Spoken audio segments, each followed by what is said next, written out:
OPM hits, and more. And now, please welcome your host, Allan Alvarez. Alright mga kaibigan, gagayang kakakabsat, lahat ng ating mga ka-KNDI dyan. Magandang hapon po sa inyong lahat, magandang araw, magandang tanghali at magandang tao po kayo. Welcome to the Filam Community Hour. Ito po si Allan Alvarez, attorney Allan Alvarez, ang inyong mga lingkod. And kamusta po kayo mga kaibigan? How's everybody doing out there? Isang maligayang Aloha Friday sa inyong lahat. And as always, maraming salamat sa inyong pakikinig dito sa ating programa at sa lahat ng mga programa natin dito sa KNDI Radio. Speaking of mga programa natin, thank you Ate Edna for a very exciting and entertaining Completos Recados. And stay tuned. After this program, we have some great programmings katulad ng Through the Bible with the Reverend J. Vernon McGee and Ading Brian, who takes you home on these beautiful afternoons. So thank you, Ading Brian, and have a safe trip. I just heard Ading Brian is going to go to the Philippines.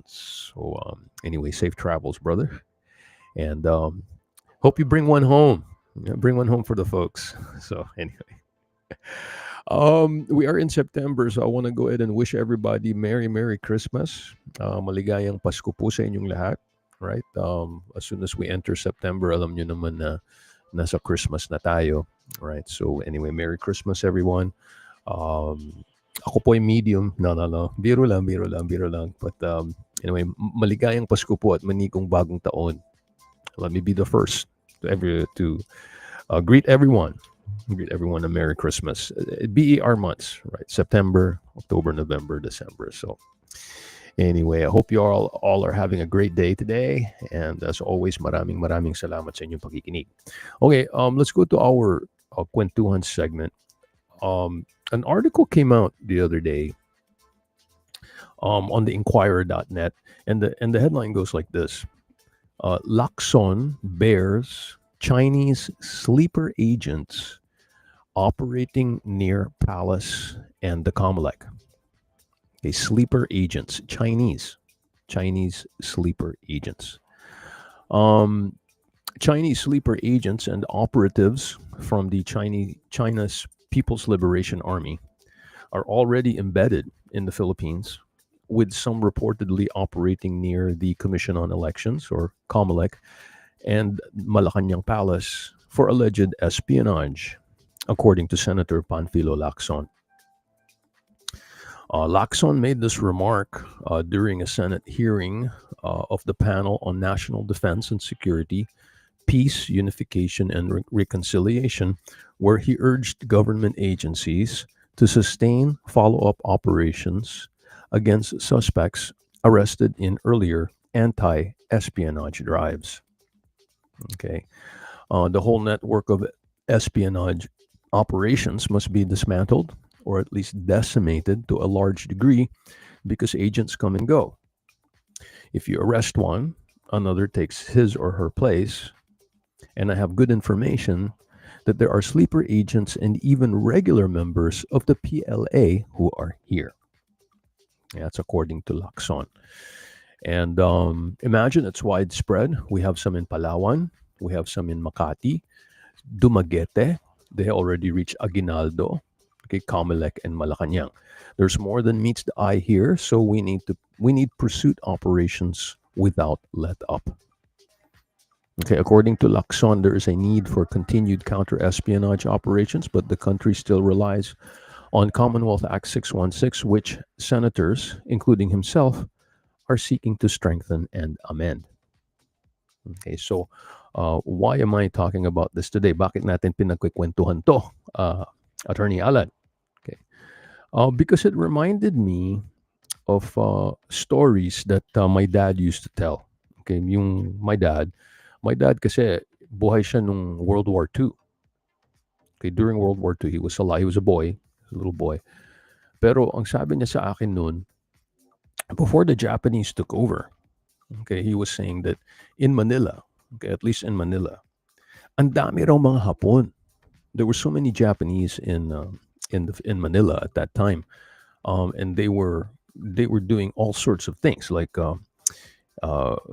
street vendor, right? Yung nagbebenta lang ng kung ano-ano, taho, yung mga nagbebenta raw ng taho, mga Hapon noon.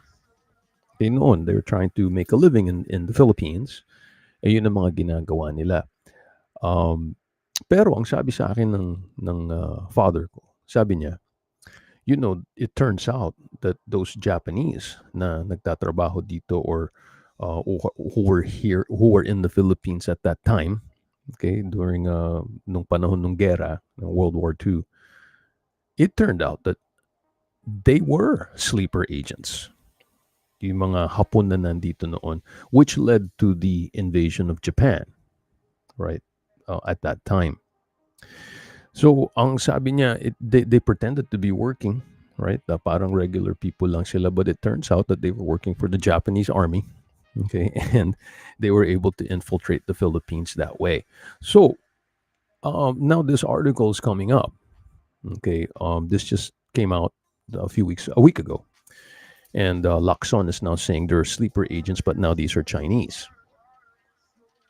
Which leads me to think, okay, baka nga naghahanda ang China, maybe to do something what the Japanese did back then, now.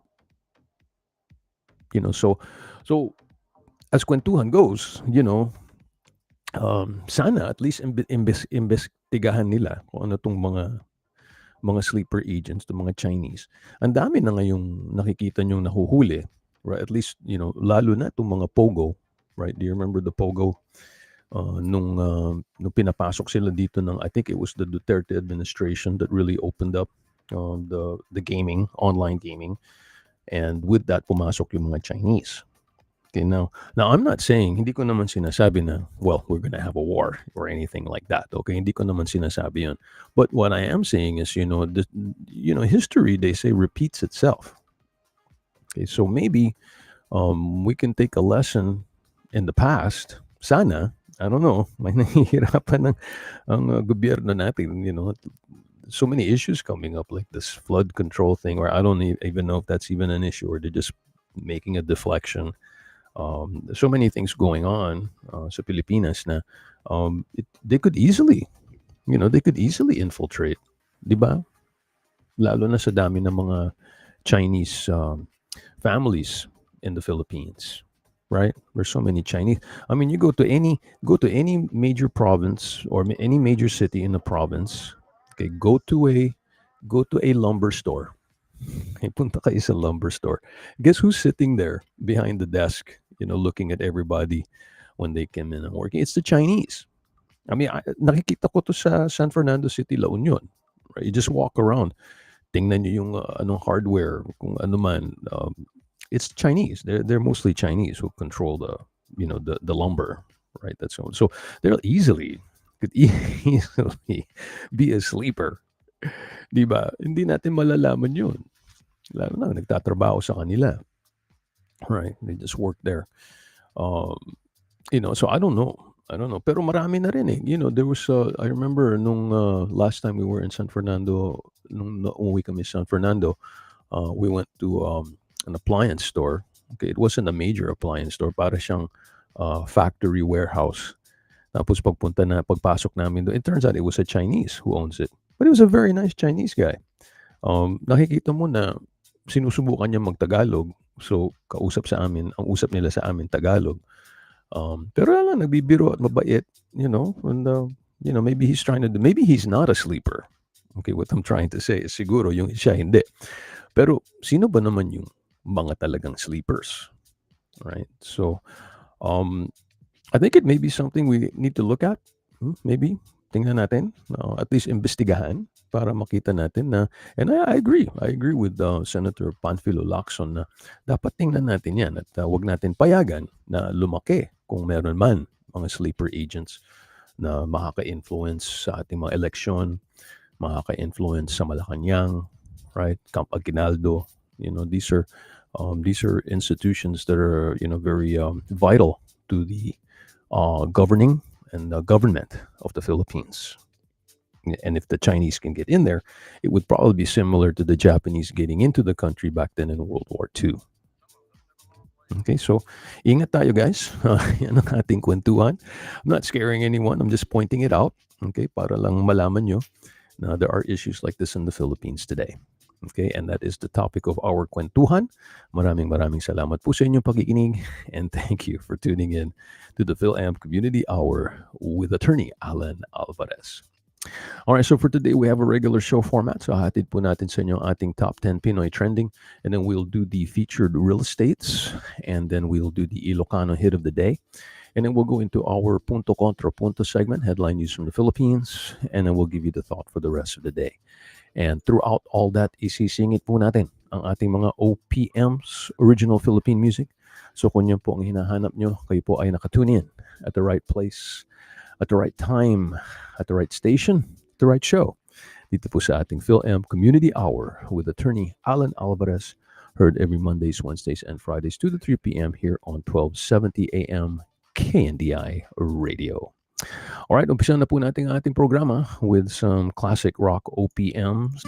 And here's Rizal Underground at kanilang Bilanggo. Acoustic version para sa inyo mga kaibigan. Ito po sa ating Filam Community Hour with attorney Allan Alvarez.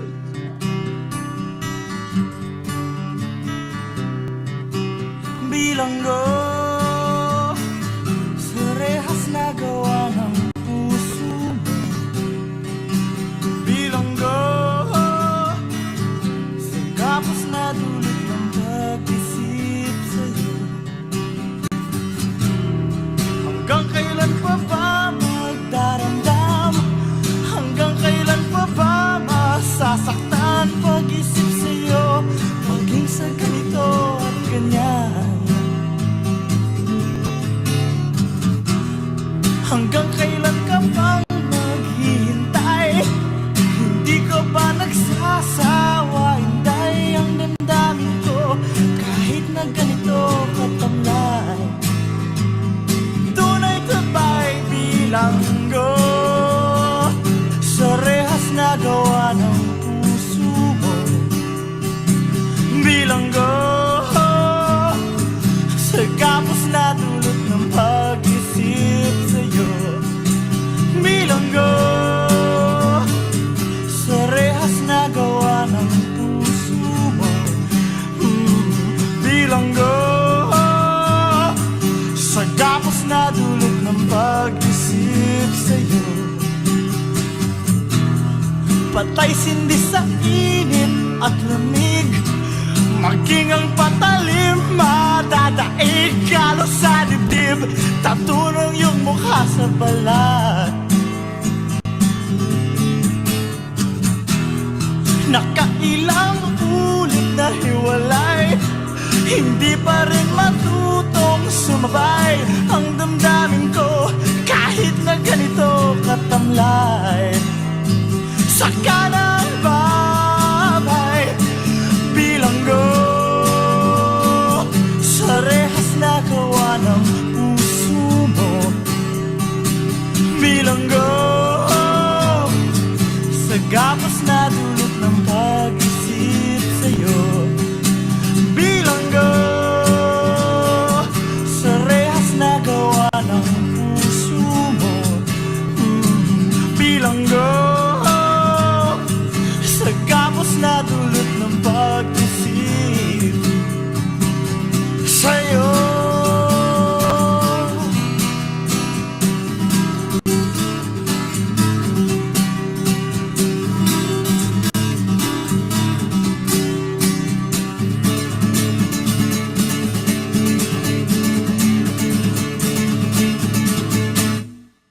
Bilanggo